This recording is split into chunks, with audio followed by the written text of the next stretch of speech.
Okay, if you've got an allotment plot, you'll be used to weeds, or at least some weeds.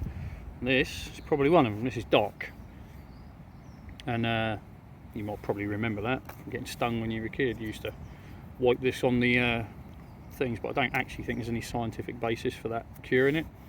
But whatever. They're a pain basically. That's what they are. Especially if you let them seed. So when it comes to removing them, as much as it can be a problem, especially when they're growing in, so these are in some leeks, it can be a pain to try and dig them up, but I would recommend digging them up where you can as much as possible. If you just hoe the top off, you're leaving the taproot in the ground, and it will come back. It will come back within a week when the weather's nice. So what I tend to do is I get a fork, and I'll get as close to the plant as I can, and I will just keep going round, loosening the soil up, and I'll go as deep as I can get the fork as well. You can see there I've gone quite deep. It's easier to do when the soil's a bit damp as well. Again, so I'm not trying to dig it up, I'm just trying to loosen the soil around the roots. And then the idea is to get your hand in to where the taproot is,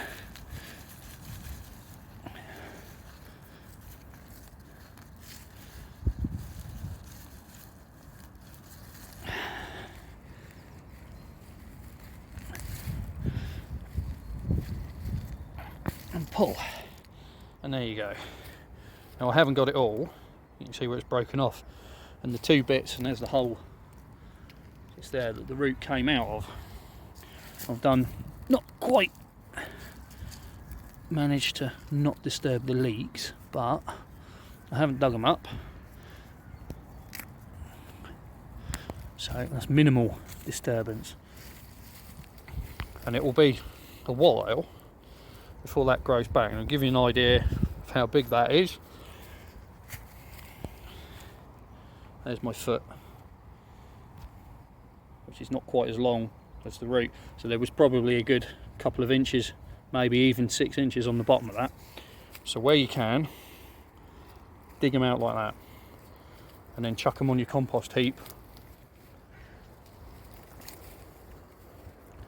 Otherwise, you can see that we've got some here. These ones probably seeded, or these are in amongst other things where we haven't quite been able to get the fork in. I'll try and see if I can get that one out as well. I'd even do it with the little ones. It will save you a lot of headaches later. So this one's a bit easier because I haven't got to be quite as careful around the plant. So just loosen up the soil, wear gloves if there's nettles about, and get your hand down as far as you can onto the root, and just gently pull it up. There you go. See, this one is a lot longer, and there you go, there's another foot on the bottom of this one compared to that one, but that will take a lot longer to grow back than just hoeing them. So that's how I removed dock leaves. Perhaps a little bit more work than hoeing, but in the end it pays off. And sometimes you're lucky and you can get them out with minimal fuss. See, that one's a bit of couch grass in there as well. But there you go. So it doesn't really take that much time, and I would try and do it with any of the perennial weeds you get on a plot or in a garden. See, this one's a relatively small one,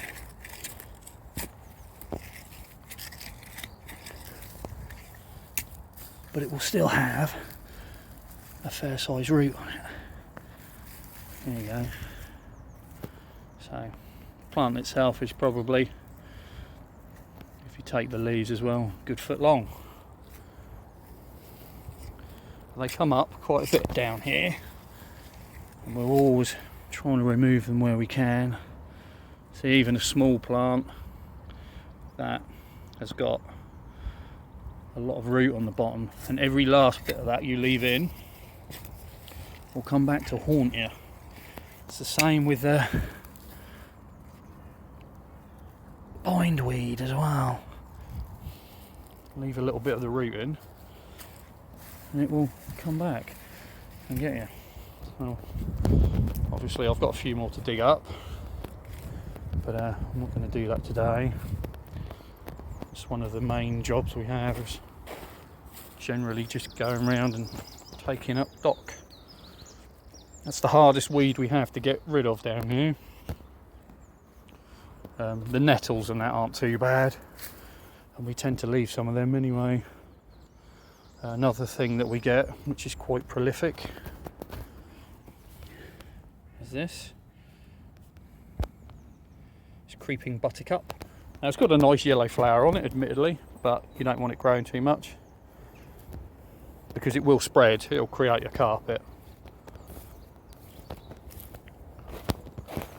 And then obviously there's, you know, things like grass come up, nettles, other things obviously.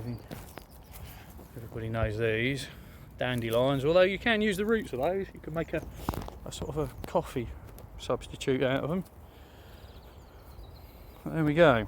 So that's how I get rid of dock leaves. Get yourself a good sturdy garden fork, go in quite close to the plant and tease round it to loosen up the soil. If you can get the fork in further down, all the better. And once you've done that, get your hand in. And you can see with this one where the root is right down there, and the more you can loosen that up, see how far down it goes, the better. Let's see if I can get a bit further down. Don't snap your fork. There. So there's a bit of an idea of scale. There's my garden fork, standard cheap garden fork, and there's the dock that I've just pulled out, which is nearly the entire length of that. And the bigger you let them get, the harder it is to get them out, because the root system's more intensive, more extensive even. So yeah, there we go.